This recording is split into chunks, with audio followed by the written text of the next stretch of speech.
What's up guys, it's that time again. These are the best druid builds in Season 11, and spoiler alert, Pulverize is still king. But you're going to be surprised on what the other S tier is, and I guarantee you're wrong. So first up, the worst of the worst, Trample Slide is still not really a build. Then you've got ones that can technically deal damage, but they're not that good. Something like Lacerate. There's also Hurricane, which is kind of like a worse Cataclysm. And Wind Shear, I'm actually going to put that in D because it's just terrible to play and hard to scale the damage. Now that we've got the junk out of the way, some honorable mentions are going to be Tornado. I think it's going to be decent to play.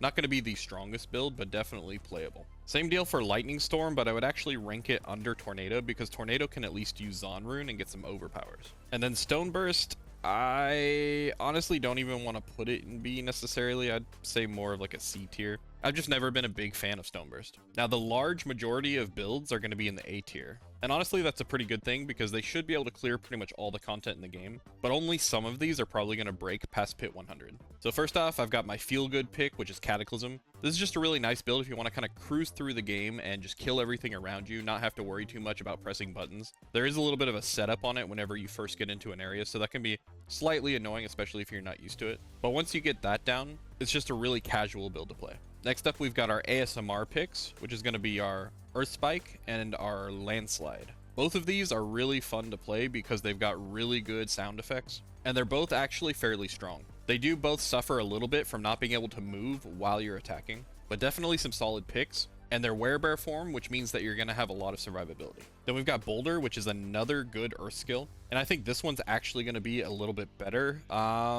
Maybe I'll put it right under Cataclysm. This is going to be the first season where we are able to use Boulder with Grizzly Rage. And Grizzly Rage is pretty strong this season, even though it got some quality of life nerfs that I would say are not great. But with those changes came the new ability to be able to use something like Boulder. By the way, I already have 11 builds updated for Season 11 if you want to check out my Mobalytics profile under the video. And I'm going to make sure to get some videos out for you guys as well, especially for my pulverized leveling, which you're definitely going to want to play. Next up, we've got a fan favorite, Shred, which I'd say is going to be somewhere up in the A tier. I think this one might be ahead of Boulder a little bit, maybe not in terms of DPS, but definitely in terms of playability. I think Season 11 ended up being a lot like Season 9 overall, so whatever builds were good in Season 9 are probably still good in Season 11. Now, I seem to have not put my icon for Flesh Render in here, but Flesh Render is also going to be in the A tier. I'm not a big fan of Flesh Render because I feel like it's very item dependent, and it's a little bit janky to play. So I would put it on the lower end of A tier for me personally, just because I don't enjoy it as much, but it's one of the stronger builds. And then we've got Stormwolves, which is in the same spot it's always kind of been, where it's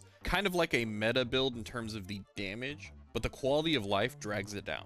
So this one is also going to be in the A tier. I'd say I would put this one probably somewhere up in the middle of A tier. And then last but not least, we have Stormclaw and Ravens. One of these is an S tier build, and the other one has fallen off a bit. Well, without further ado, Ravens is still S tier. I think a lot of people are undervaluing Ravens in Season 11, and that's because the quality of life in Season 10 felt so good that people just kind of underestimated it and didn't really bother to test it. But from my testing on the PTR, Pulverize and Ravens were almost neck and neck. Yes, we lost a little bit of quality of life, and we have to rely on lucky hit chance to do Ravens. That means you're not going to be doing Ravens super early in the season, but you can basically get it off the ground as soon as you get a Fist of Fate. We're looking at about Pit 100 or 105 plus for S tier, somewhere around Pit 100 for A tier, about 90 plus for B tier, and then who knows for C tier because nobody's going to play him anyways. And D tier, well, sorry guys. So for Stormclaw did fall off a bit from last season. We were clearing about Pit 115, 120 on Stormclaw.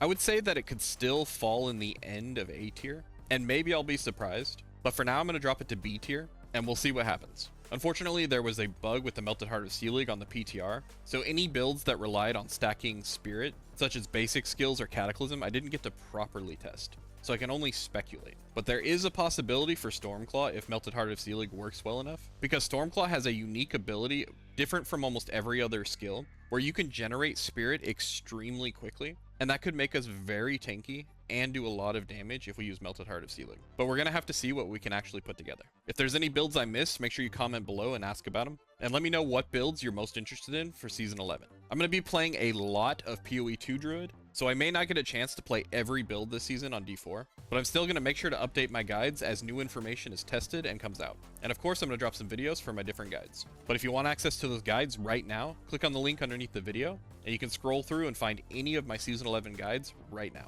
Thanks for watching, guys, and I'll see you in my next video. Daddy Druid out. Oh yeah, and I'm streaming on Twitch again, so make sure you come by at twitch.tv/screamheart. Subscribe to Screamheart. He's more than an old fart. He makes lots of fun builds. I promise his streams